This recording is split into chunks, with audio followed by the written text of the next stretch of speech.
Disclaimer, this custom video is aimed at teens and adults. Please don't copy this as a tutorial if you're a minor. This involves knives and MSC, which is toxic. Alice LPS. Hi guys, and today I'm going to be making a new mascot. Well, I'm not going to be replacing my cat, I'm going to be replacing my My Little Pony mascot. In 2014, a lovely YouTuber called Majestic Melon, I'm not sure if she posts anymore, but she used to make really cute customs, and she sent me a surprise birthday gift in a fan mail video.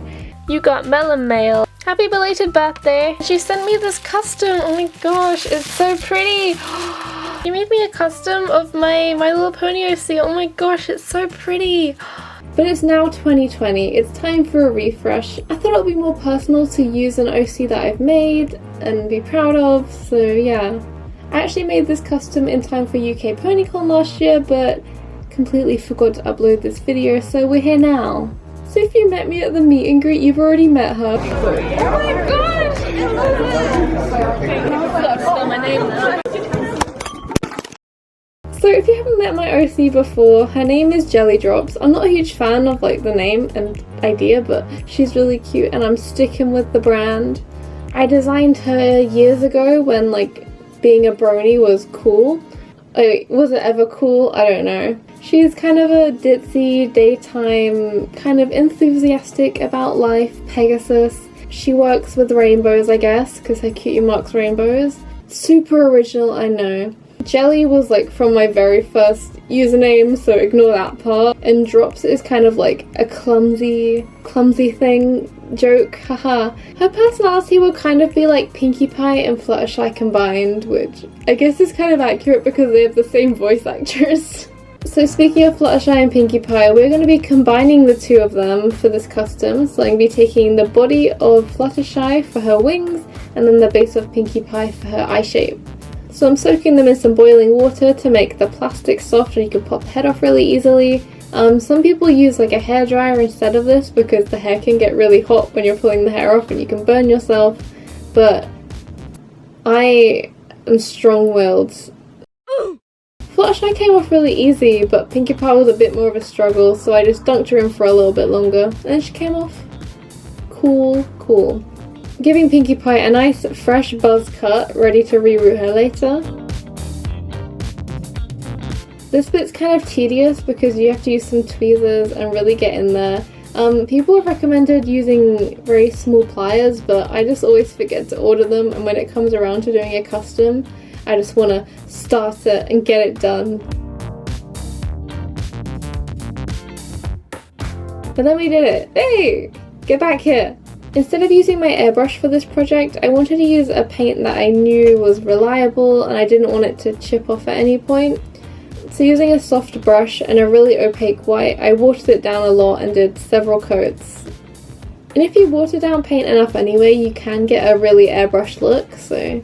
I mean, it's not as smooth as airbrush, but like, it's still pretty good.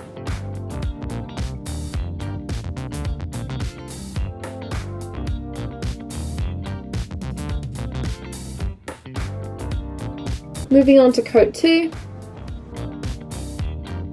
And then I filled in the gaps around the eyelashes really carefully. I was trying to save the eyelashes and eye shape as much as I could, but of course there'll be some mistakes, but I think I did a pretty good job if I do say so myself. Whilst the head is drying, we're gonna cut out the neck plug. Taking a sharp scalpel knife, I'm carefully cutting out the neck plug. I just like to do little cuts around and then kind of get it out there. Once the neck plug is removed, take your little tweezers and pull out the tail. And don't forget to take out the washer because that can rust over time if you leave it in there. No one wants a rusty pony. Putting the neck plug to the side, I'm gonna go in and paint the body white as well. Usually I would just remove the cutie mark, but since this paint is super opaque anyway, I'm just gonna paint over it instead. I am lazy. Roast me in the comments.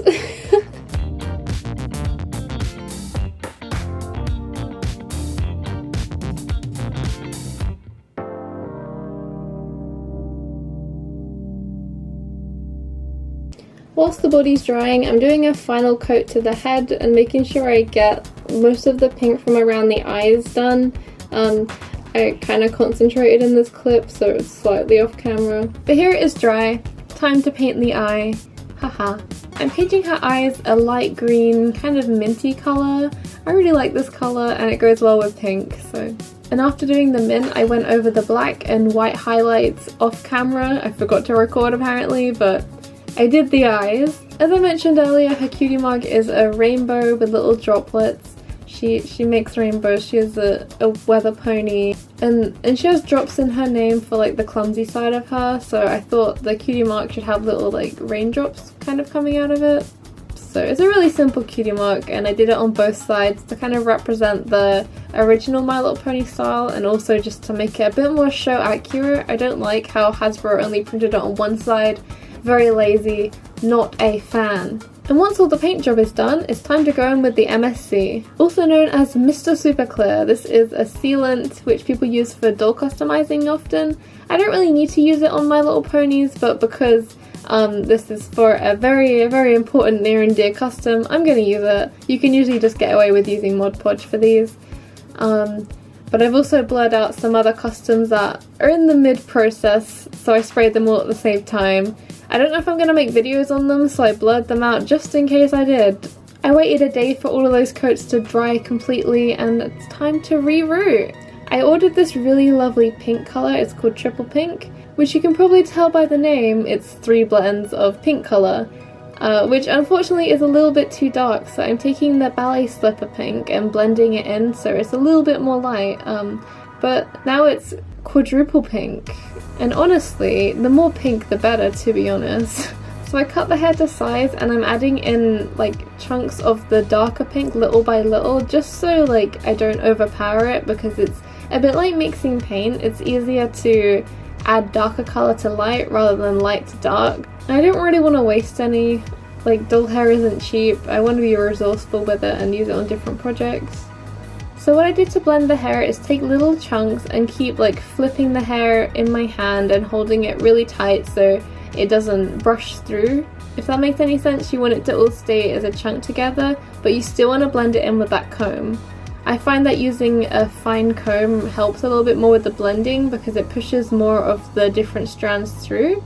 Once I've done the blend, I'm putting in the tail first. So I took a twist tie with a chunk of the hair and pulled it through the neck with some pliers.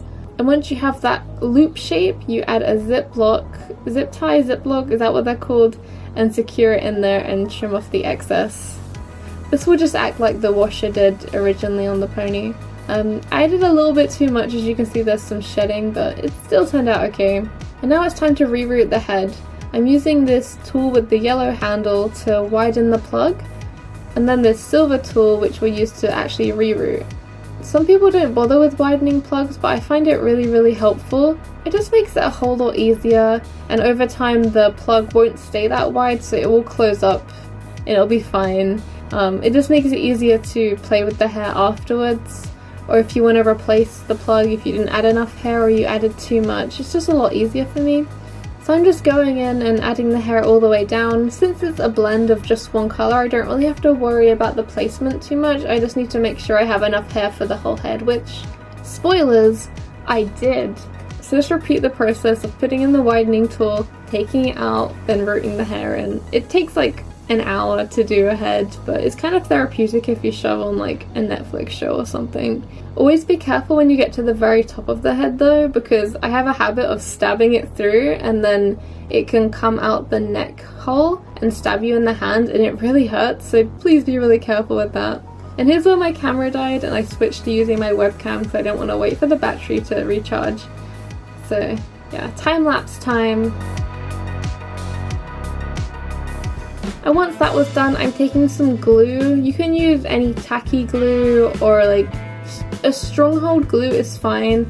I'm using super glue because I don't have anything else. It's not really the best choice, but hey, it works, it's fine. So I'm just squirting some in the neck and spreading it around with a wooden stick. Whilst waiting for the hair glue to dry, I'm going to stick the neck plug back in. And then I tried to shove the head back on, failed, and then decided to shove the plug into the head first and then sticking it in. Like usually people heat up the head again so it's easier to stick it in. But I was worried I was gonna mess up the paint job and I needed this custom to take to a convention that weekend, so I was like in a hurry. Didn't want to mess this up. I was at the last hurdle. I decided to take my X-Acto knife and cut some little chunks out, like little slits, so I can shove the plug in easily. It didn't really affect how the head moves at all, so you can also try doing that if you're struggling with this just as cringily as I am. But yeah, I eventually got the plug in and then I stuck it into the head. Hey. And then there we go, time for her little haircut. The style of my OC is actually kind of short, but I kind of wanted to keep her long hair. I haven't really got a style in mind for her, so I just left it long until the day I decide, you know what, we're gonna do a big chop. Plus I can't really achieve the same style of my like in-show design with the real life ponies without using gel, and I don't really want to do that. I might give her like a really subtle braid or something to the side. I don't know. Something simple and cute would be nice. I'll give her a little style eventually. If you have any ideas, let me know in the comments. That'll be fun. I really love this pony. She's a really simple design. She kind of looks a bit like Diamond Rose, but we love her anyway. I think my favourite part about her is the different blends of pink in her hair. Like the mix of the 4 different adds like a lot of texture in a way. Like looking at her in different lightings gives her a different vibe. It's really cool, I like it. But let me know what you think. Do you think she's too basic? Do you think she's just the right amount of adorable? Let me know in the comments down below. If there's any other ponies you want to see me make as a custom in the future, let me know. Give me some background pony ideas. I could make it happen maybe. Also, if you want to commission a pony from me, feel free to DM me on Etsy. Alright, cool. Don't forget to comment, like, subscribe, check out my Discord server, check out my Etsy store. Have a good weekend and I'll see you guys next time. Bye!